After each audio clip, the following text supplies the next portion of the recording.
Dan had the story throughout the day that the WNBA is going to expand to Toronto, giving them their 14th team. Like the 14th team, even number, that works, makes sense. But man, is the WNBA repeating the same mistakes of the past. Now, what happens with an expansion team is all the owners like it because you have to pay an expansion. You don't have to pay the franchise. You have to pay an expansion fee, and that gets spread out to all the owners. This is a league which, heck, last night, Caitlin Clark, they had a sellout in Indy, right? It was called a sellout. I don't know if it was a sellout, but there was a sellout crowd for a preseason game, which is great. Amazing. I am not here to tell you there's a negative in that. And yesterday we talked about it, but I can't tell you how many texts I got. The WNBA has decided to fly all of their players charter. It's a $25 million league-wide expense. This is a league for 20 years that didn't make money. And oh yeah, by the way, you can't make money on the value of a franchise, right? That's the whole thing with NBA franchises, NFL franchises, Major League Baseball franchises. Yeah, you may lose millions of dollars on a yearly basis, but at the end of the day, you sell the franchise, you make $1 billion. Right? I mean, go look. I mean, Dan, you and I got into this a couple years ago where we talked about the Bucks. Herb Cole owned the Bucks. He sold them for, I think it was like $500-600 million. Yeah, to the group from MSG, right? And they had to sign a deal to keep them in Milwaukee. They had to build a new arena. But now the Bucks are worth like $3 billion. So, yeah, you probably spent, $500 to $1 billion, but the return on the investment, and, oh, yeah, by the way, you don't have to sell the team. You can borrow off the value of the team as well. So, yeah, you lose money. That's not the case in the WNBA. Now, they're going to get a new TV deal. But they're also going to get a new collective bargaining agreement. And it's one of those, yes, you're going to make more, but man, you're spending more, and you're spending $25 million more on a league that for 25 years has lost money. And then they expand to Toronto. Now, again, I don't know. Here's what I know about Toronto. It's an amazing international city, okay? And it's a great summer city. And everybody likes to hang out there.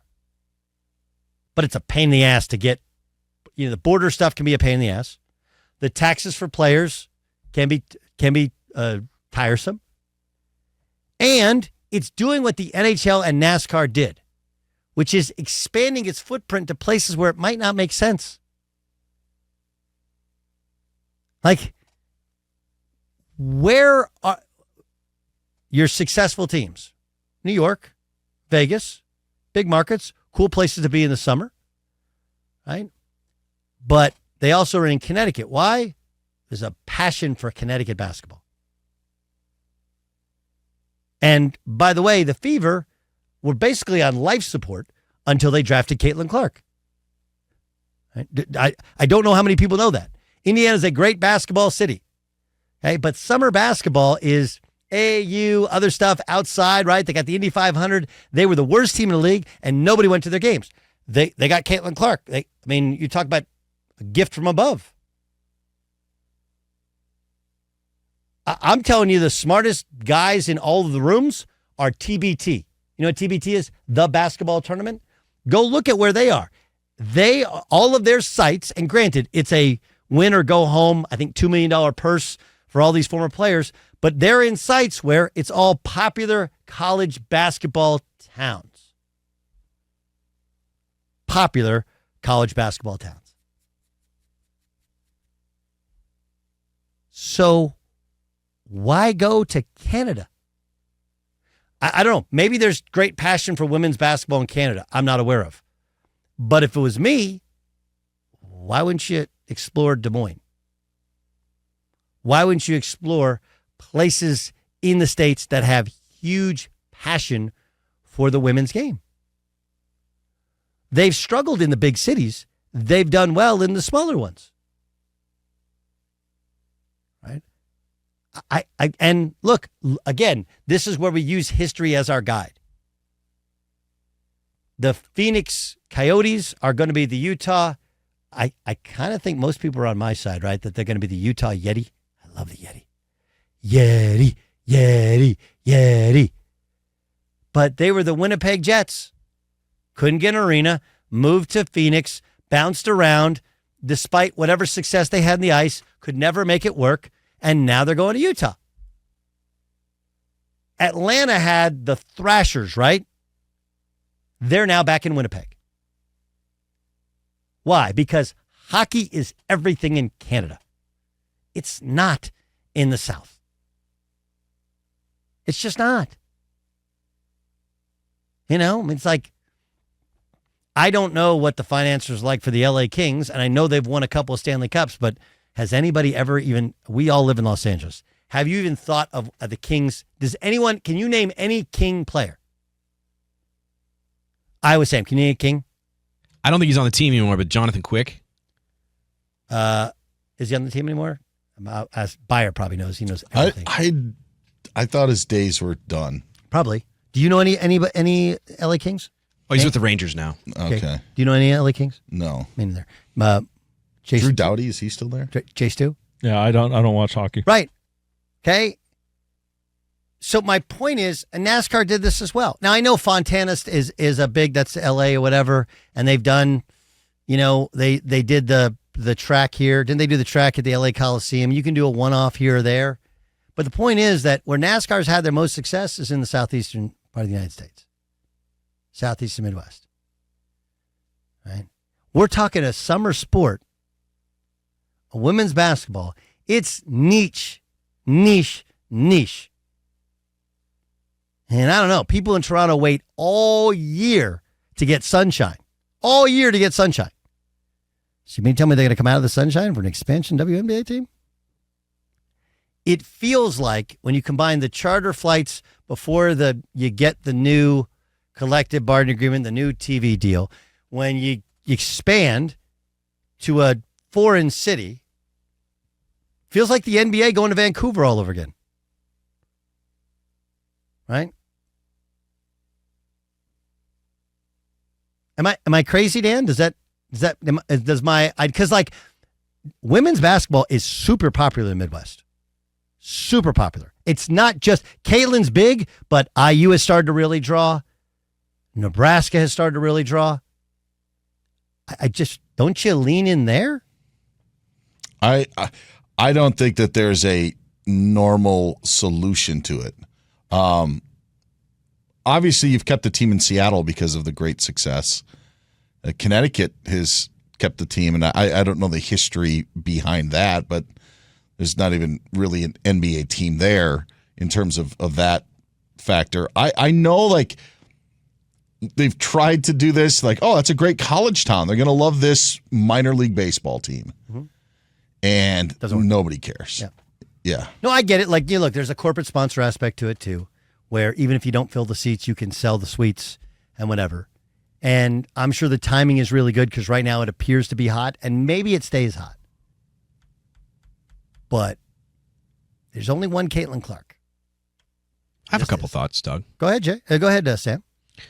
I was in Toronto in 2018 during the finals, and yes, that's NBA basketball, but they the Canadians love competing against Americans. So this is an opportunity for them to compete against the United States again. They were with We the North banners hanging everywhere. It was insanity. They love their Raptors. I just would think that, yes, and they are. It's funny that you mentioned that they wait for their sunshine because they get that like Niagara Falls lake effect. The water. It's like overcast there a lot. Yeah. So you're absolutely right. They want to be outdoors and enjoying it. But I think if it's another opportunity to compete against American teams, like you have the Stanley Cup, finals champions drought, so they're hungry for that, but they want an opportunity to best the Americans when they can. So yeah. I think it could work. I don't know. Blue Jays. I think if it was like, hey, Toronto or Des Moines, we're going to go back to the drawing board. I'd probably say, go Des Moines. You got Portland. You got Kansas City. You got lots of great American sports towns that love American sports. How about Omaha? Omaha. With the women's team. Right. that to me, and what happens is, women will get offended. Like, don't be offended. First of all, Des Moines, great city, and huge corporate city. People don't understand. It's blowing up. It's getting big. Omaha and Des Moines are gigantic corporate towns. By the way, Wichita. Okay, Wichita. They got a great arena downtown. Wichita is actually one of the wealthiest cities in the United States. I don't know how many people know that. Right? And by the way, you want charter flights? Like, that's where they make a lot of the planes. Right? So I think this is the traditional line of thinking, and I think part of the WNBA's issue is they look at themselves like they're a major league. And they're not. There is absolutely no definable way to say they are a major league along the lines of MLB, NFL, NBA. There's just not. And I credit the MLS, although I still think the MLS could do even better, right? The MLS has, 2 teams in LA. I still think there's room in Connecticut. I think there's room in Orange County. Go where the soccer moms are, and all the soccer kids go to the soccer games during the summer. That's what I would do. What is interesting about, and I don't have the in-depth knowledge of the LA soccer market, but when it was the LA Galaxy and Chivas USA here, there was an obvious split on the demographics that each team was targeting. Sure. But the LA Galaxy also were let's just bring in Beckham, let's bring in all these former names. Chivas goes away, all of a sudden LAFC comes in, and now they're the toast of the town. Yes, they are the cool kids. And they got a great little location right in the middle of the city, but a cool stadium. Yeah, and so it's just but funny. What demo are they selling to? 20s, right? 20s and the Hispanic demo, right? Like they're not being fake about it, right? We want Gen Xers and the Hispanic demo, and they're not. That's who they sell to, and it works. Like, go where your fans are, and I don't know if Toronto is where the fans are. I think Toronto is a big time international city. It's an amazing city, and I could be dead wrong. I reserve the right to be dead wrong, but it does feel like. Again, this is the 2 moves in 2 days in a row in combination. Charter flights that it's $25 million across the board to a 13-team league that has lost money for the last 25 years. And then you add in a team in a new market, which is not exactly close. That one is, I guess it's close. They have a team in Detroit. They have a team in Detroit, right? So they did. I don't think it's there. I don't think the Shocker. I think they were the Detroit Shock. I don't know if they're there anymore. I don't. No. Huh? No. Okay. Where are they? This pressure, Doug. This pressure is why Caitlin was 2 of 9 from 3 last night. 12 points. All right. The weight of the world is on her shoulders. We'll see. I was the dumbest, worst human being on earth for pointing out that she starts her shot in the left side of her face, and every one of my basketball buddies sends me her box score every time she plays. I'm like, I'm not gonna. I think she's awesome. I just want to see her play her first season. Go ahead. Yeah, no, that was stupid by those people. You're actually, all people want is like a real basketball conversation. So then you give one, but it includes a critique or a criticism. Yes. This isn't why does she get higher ratings, or do those games get higher ratings? This is an actual basketball sort of comment. Amazing. It was amazing. 12 million impressions, by the way, in the one tweet. 12 million. Just to list, the Detroit Shock won 3 WNBA titles, 2003, 2006, and what happened to 2008. I'm trying to... Shock waved goodbye. You don't know where they went? To Dallas? Did they disappear into the ether? Yeah, there was some contraction. Yeah. Yes.